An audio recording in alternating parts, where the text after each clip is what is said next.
Joining me right now in studio, we've had some early voting going on over the past week and up till Tuesday, so early voting over in the local municipal runoff elections. We've got Election Day on Saturday, and in studio, one of the candidates this time for District 1, Frank Gutierrez. Frank, good morning. Welcome back. How are you? Good morning, Chad.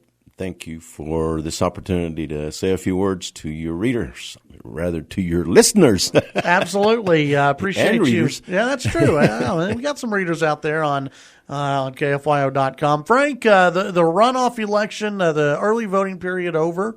No one expected a huge number of people to get out and vote in runoffs. You just kind of look and see how many times people have gotten out to vote, and each time you get out and vote, that number lessens and lessens of how many people are getting out. How does it look in your race? How are people as far as those who are getting out and voting? How do you think it's going? What you just mentioned about all the elections, it has taken its toll, and I hear folks saying that they've gotten mailers from one campaign to the other, so that they wind up throwing them in the trash. Yeah. So that the one-on-one direct contact door-to-door is working for us. We've spent the whole week over at the early voting, especially at Amigos. That's where the votes are at. There's over 5,000 registered voters there, so we want to reach out to as many as possible.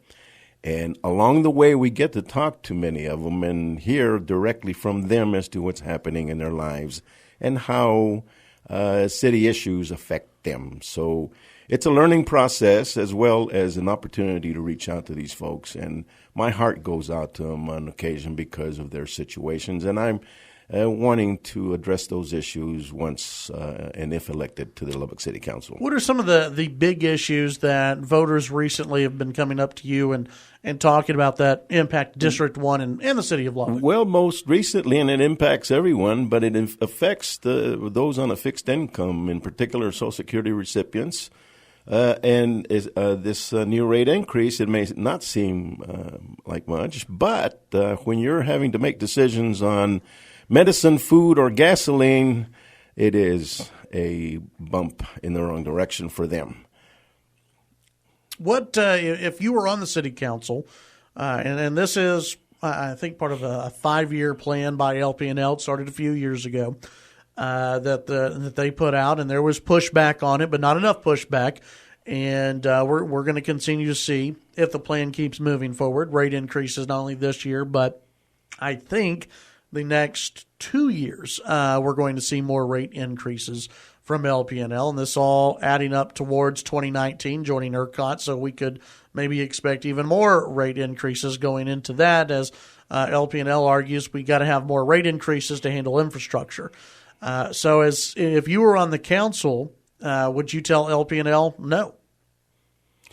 I would do what's best for the citizens of Lubbock and how to provide and do what's best for them, of course, in providing the lowest rates possible. Now, I understand we've got growth and we've got progress, but at the same time, it's important to note that are there any options available? And I'm not privy to all of that.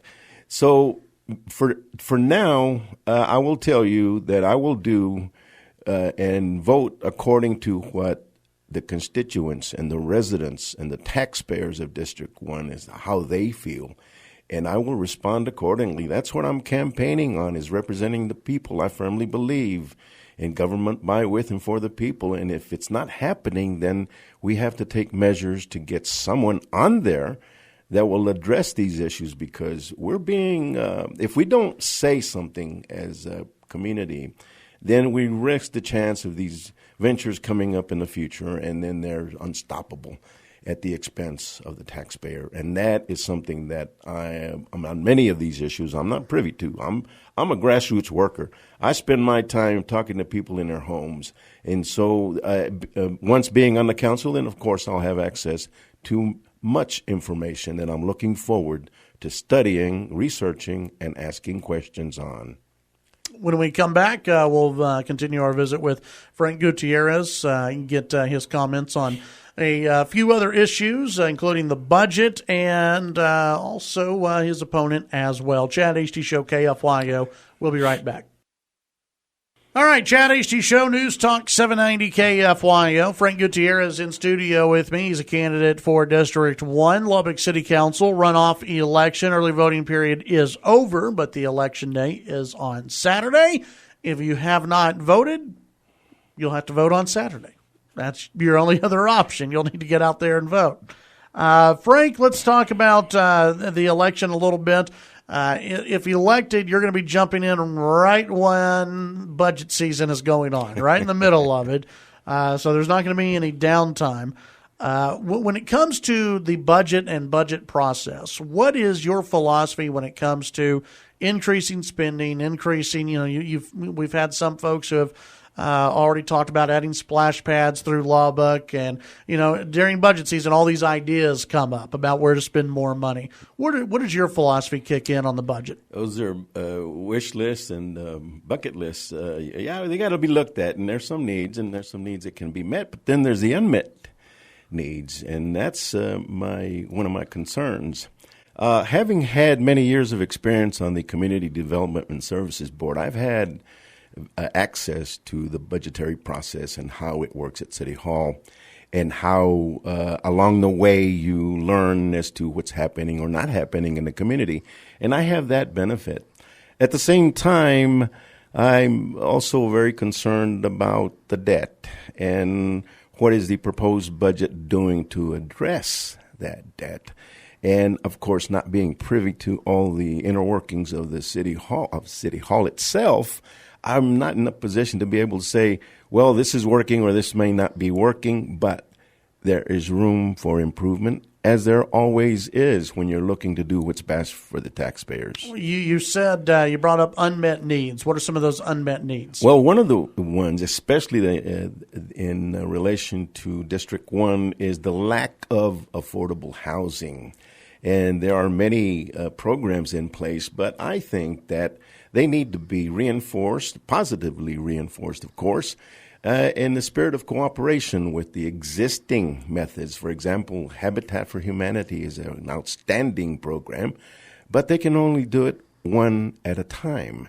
And in that district, there is a shortage of affordable housing. So that's one of the issues that I've been faced with, and I'm planning to address in some form or fashion. Well, what exactly can the Lubbock City Council do as far as housing goes? Well, work more closely with the existing programs. For example, Habitat and Community Development Services Board. There are some funds there, but at the same time, the federal dollars are dwindling. So I think we've come upon a time where we're going to have to be creative as to how to meet these needs, because the prosperity that we see in Southwest Lubbock, for example, is not the prosperity that we're seeing or not seeing in North Lubbock, particularly in the Arnett-Benson area and around the area that's affected by the MSF Marcia Sharp Freeway. There's many folks that are moving out. Are you talking about funneling taxpayer money to these groups? Not necessarily. There's existing programs that work by themselves, but what I'm saying, and when I mentioned earlier in the spirit of cooperation, we've got organizations and we've got PACs that exist for their businesses, of course, but they also funnel private funds into the housing sector. For example, the West Texas Home Builders, they have a project called Homes for Heroes for disabled veterans. And as a veteran myself, I plan on working closely with them how we can come across more ways of being able to increase the number of houses that are offered to our veterans in that way. Visiting with Frank Gutierrez, a candidate for District 1, Lubbock City Council. Frank, what is it that separates you and your opponent? I've been a lifelong resident of the city of Lubbock, born and raised, went to Lubbock schools, graduated from Lubbock High School, class of 67, I'm proud to say. Many of my current friends were all retirees and grandfathers, and we enjoy each other's company because we can reflect on a time when it was things were much simpler in the 60s, as politically charged as it was. After Lubbock High, it was military service. It was my way of dodging the draft by volunteering for the United States Army. That's one of the things I have in common with my opponent. At the same time, I earned benefits and an honorable discharge to attend our Texas Tech University, and it took me some effort, but I did receive a degree in political science from Tech, and that I am extremely proud of. Frank, take about another minute or two and tell folks why they need to get out and vote for you. The district is in a state of change, and with a new leadership for the district on the council, a leader that works well with the rest of the council. I'm on a first-name basis with most of the council, and I look forward to working with the new mayor, as well as going through the process of hiring a new city manager. That's going to be a very important part of being on the council. So I look forward to that. There's much discussion as to how to approach that, but I feel that we need to, once that discussion is held, I would like to focus on getting someone locally. That and being able to work on the budget and lowering the debt, that is primary, as well as I mentioned before, affordable housing. Those are some of the issues. Frank Gutierrez, appreciate you coming in today. Thank you, sir. Good luck out there. Yes, sir. Election day is on Saturday. If you haven't voted yet, Election day on Saturday. You have districts 1, 2, and, of course, don't forget municipal judge as well. Some very important races out to vote on Saturday, all day on Saturday.